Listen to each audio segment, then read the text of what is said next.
एक आम पाठक की प्रतिक्रिया सीरीज में आज बात कर रहे हैं डॉक्टर सूर्यबाला जी द्वारा लिखा गया उपन्यास कौन देश को वासी वेणु की डायरी के बारे में। ये उपन्यास राजकमल प्रकाशन द्वारा प्रकाशित है। करीबन 400-450 पेज का ये उपन्यास है। कीमत करीबन 300-350 रुपए के आसपास होगी। अमेजॉन वगैरह पे शायद कुछ छोटा मोटा डिस्काउंट भी हो। इस उपन्यास के बैक पेज पर एक शॉर्ट डिस्क्रिप्शन जिस तरह से दी गई है उसकी वजह से ये उपन्यास मैंने बुक शेल्फ से उठाया। तो ये शॉर्ट डिस्क्रिप्शन मैं पढ़ रहा हूँ आपके लिए।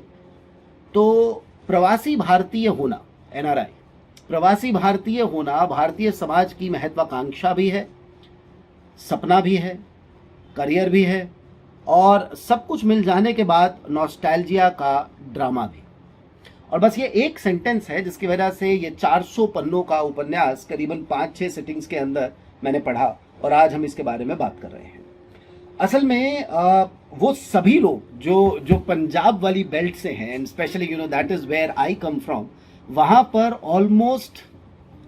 almost every home or maybe almost every second home has at least one or two people who are settled either in Canada or in US or in Australia।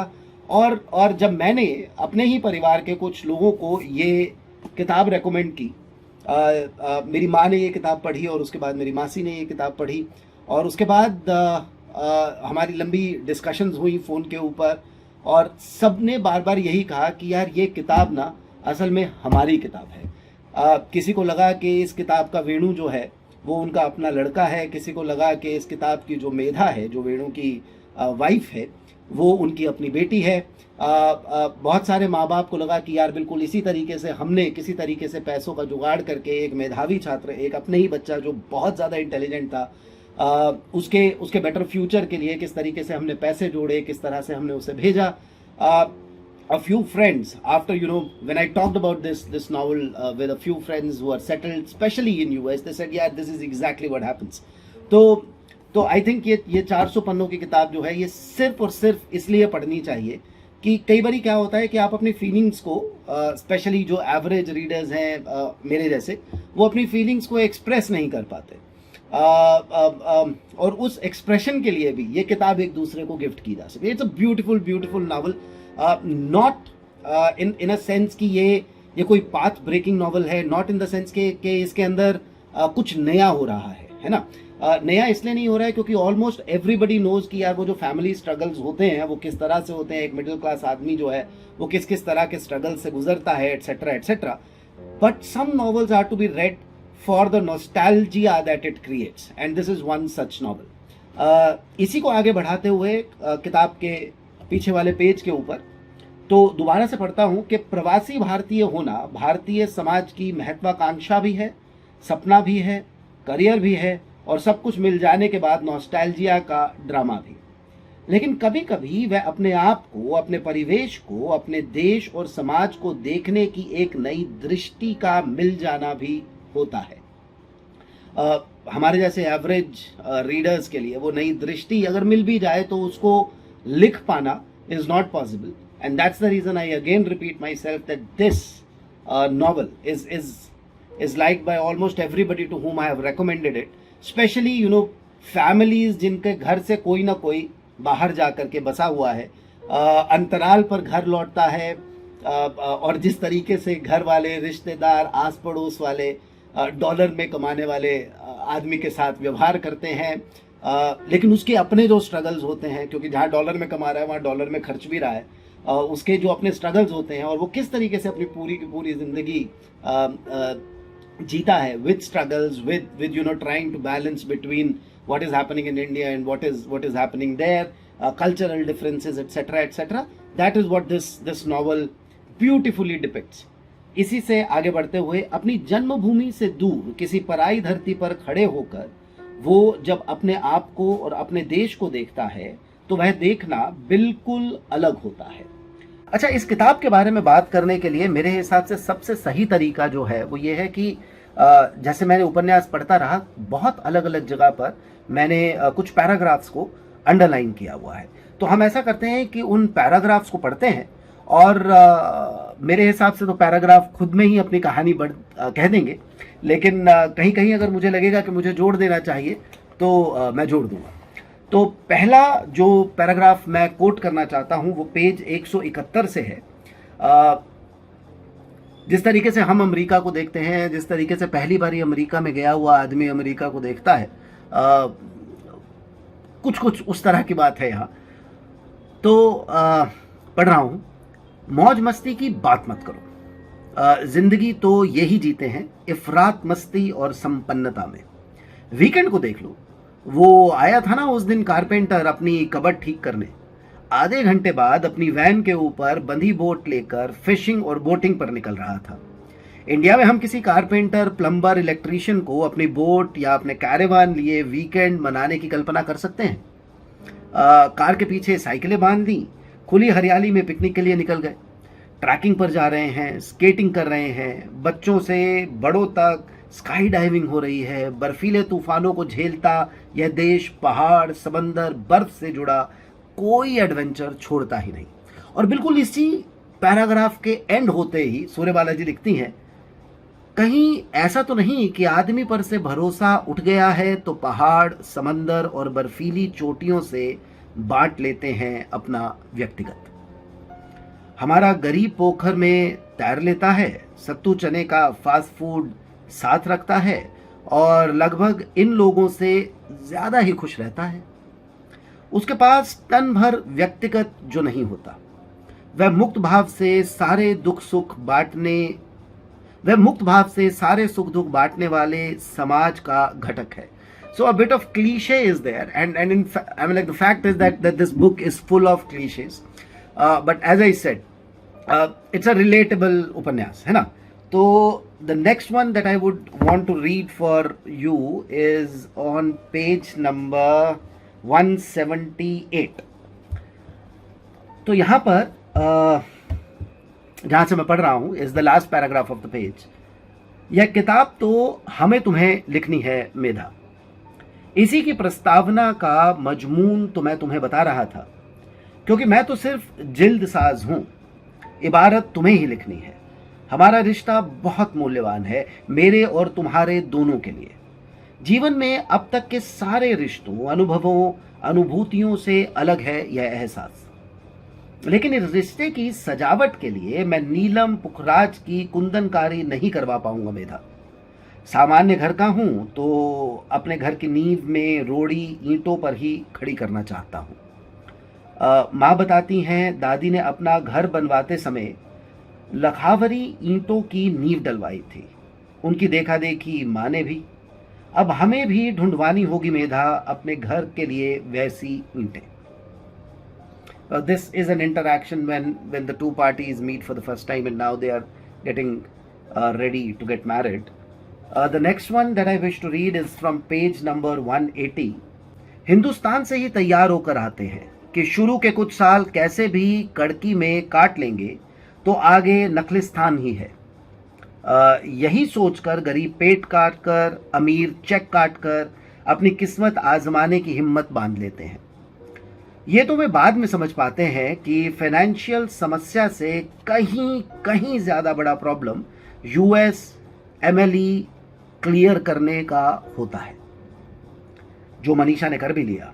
मेरी आंखों में प्रशंसा थी, लेकिन कैसे किया ये मनीषा ही जानती है, थोड़ा बहुत मैं भी।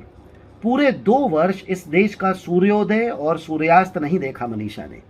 कड़कड़ाती ठंड, बर्फीले तूफानी मौसमों में भी उसने अपनी जंग जारी रखी। लोन के बावजूद खर्च नहीं सलट पाया। सुबह से गई शाम तक लाइब्रेरी में रीडिंग मटेरियल, किताबें, नोट्स जुटाना, पेपर्स सॉल्व करना, दिन भर पढ़ाई, शाम घर लौटकर कुकिंग, ग्रॉसरी, डिशिंग, लॉन्ड्री। फिर भी जब 2 अटेम्प्ट्स में क्लियर नहीं कर पाई तो पूरी तरह लस्त पड़ गई। एक तरह से मैंने अपनी कसम दिलाकर आखिरी बार एग्ज़ाम दिलवाया। 180 पे मैं पहले था, 180 से आगे बढ़ते हुए 189, तो 180 है, तो 189 पर ये पसंद आया मुझे। यह गुरु मंत्र भी रंजना का ही दिया हुआ है कि जाना चाहे जब भी हो इंडिया, क्लियरेंस सेल से चीजें इकट्ठी करते रहना चाहिए। ये एक ऐसी चीज है जिसने भी इस किताब को पढ़ा है, हर उस आदमी ने ये बात कही है कि भाई वहां पर जरूर ये होता है कि जब हम इंडिया जाएंगे तो हमने गिफ्ट्स तो शेयर करने ही है। वो लिपस्टिक, छोटी लिपस्टिक से लेकर के जूते से लेकर के कुछ भी हो सकता है। तो क्लियरेंस सेल में से ये चीजें इकट्ठे करते रहो ताकि जब हम जाएं तो शेयर करना आसान हो जाए। तो हाँ, तो यह गुरु मंत्र भी रंजना ने ही दिया कि जाना चाहे जब भी हो इंडिया, क्लियरेंस सेल से चीजें इकट्ठी करते रहना चाहिए। तू वेणु को छोड़, मैं लिए चलती हूं ना। लौटते हुए ईशा को प्ले स्कूल से लेती भी आऊंगी। जाने क्या क्या एक्सपेक्ट करते हैं लोग। जैसे हम वो क्या कहते हैं, कल्प वृक्ष के नीचे बैठे हैं, डालियां हिलाएंगे और मनचाही घड़ियां, चॉकलेट, परफ्यूम झड़ जाएंगे। तुम टेंशन मत लो, मैं करवा दूंगी, जानती हूँ। हस्बैंड्स के साथ उनके घर वालों की शॉपिंग उतनी फ्रीली नहीं हो पाती। फिर चलते हैं पेज नंबर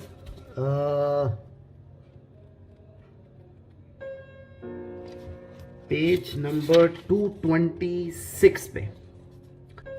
अंधेरी रात के सन्नाटे को चीरता हवाई जहाज हिंदुस्तान से फिर उड़ा है। अभी कुछ और वेणु हैं क्या माओं के पास? एक निरीह सी भावुकता जिसकी शरण स्थलियां धीरे धीरे समाप्त होती जा रही हैं।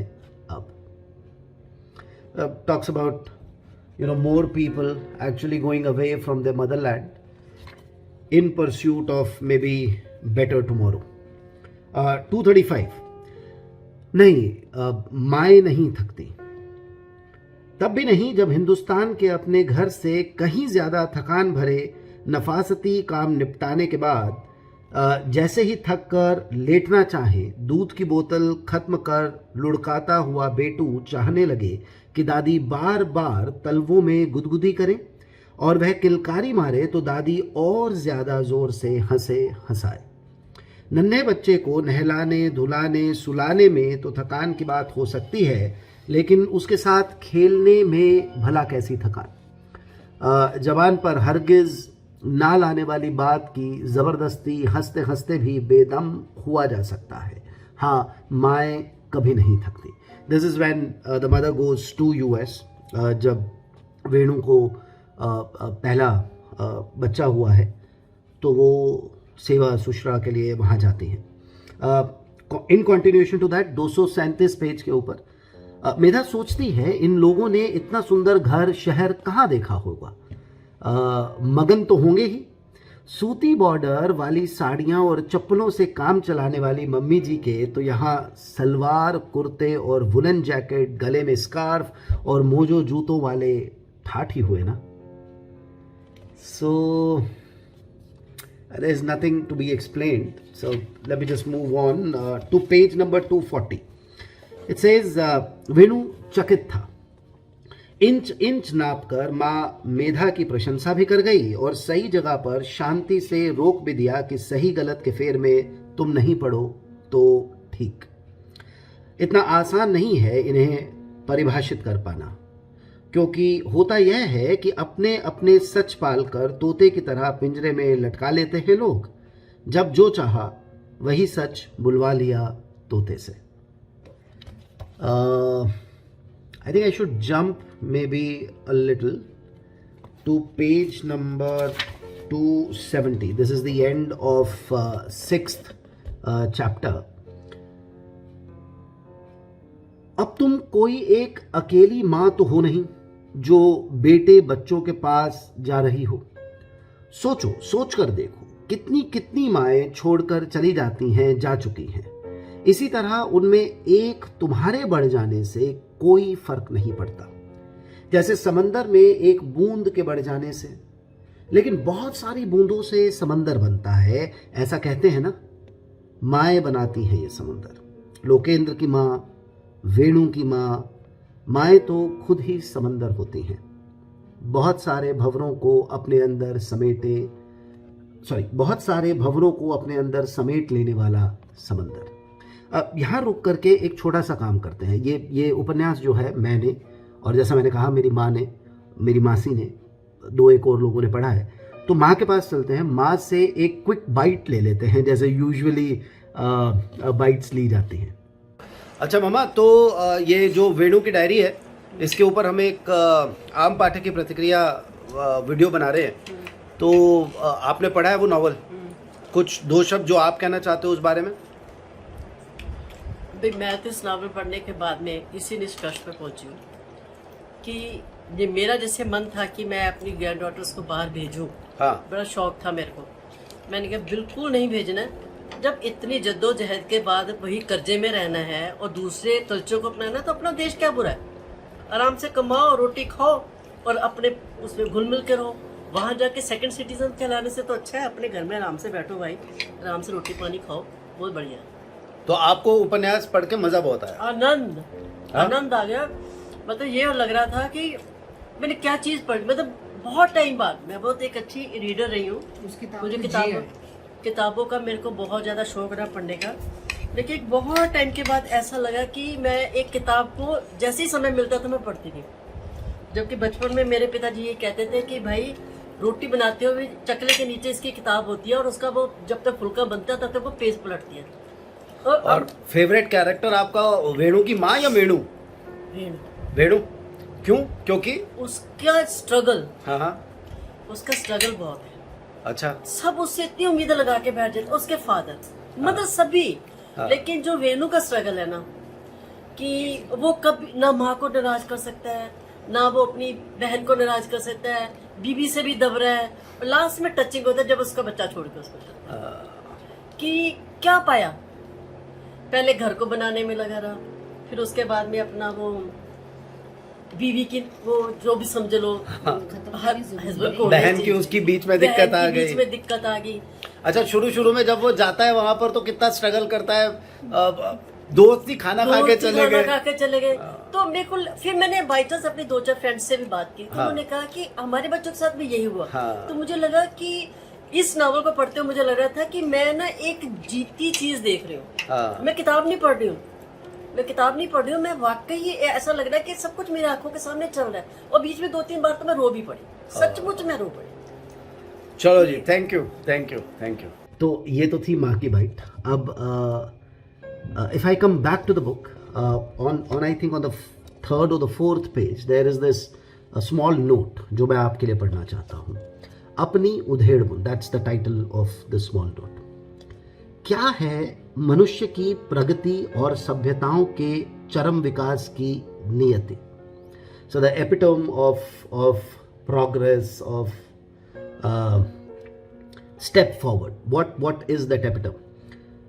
And then there is a small note from the writer and she says, जब हम खुद अपने आप पर शर्मिंदा महसूस करने लगे, लालसाओं के चक्रवात में फंसे जब हम अपनी धरती छोड़ते हैं, तो कब तक और कितनी छूट पाती है वह हमसे? अपने देश में रहते हुए हम क्यों नहीं करते उसे महिमा मंडित? यह अपनी संस्कृति पर गौरव भाव है या अपनी धरती छोड़कर पराई जमीन पर बस जाने के अवचेतन पछतावे? कहां, किस बिंदु पर मिलती है सुख और सुविधाओं, सच और झूठ, सफलता और असफलता की विभाजक रेखाएं? और कहां पहुंचकर सब कुछ पाने अघाने के बाद भी जीवन छूछा नजर आने लगता है? कहां पूरी होती है जीवन की असली तलाश? And now the concluding remark of Suryabala is essentially what my mother just said। तो सूर्यबाला जी कंक्लूडिंग रिमार्क में कहती हैं, कहीं संतोषम परम सुखम का रट्टा लगाने वाले अपने उसी बूढ़े हीरा मन को पकड़ पाने में ही तो नहीं। तो कौन देश को वासी, वेणु की डायरी, राजकमल प्रकाशन से 300-350 की किताब, शानदार किताब, पढ़िए, आनंद लीजिए। नमस्कार।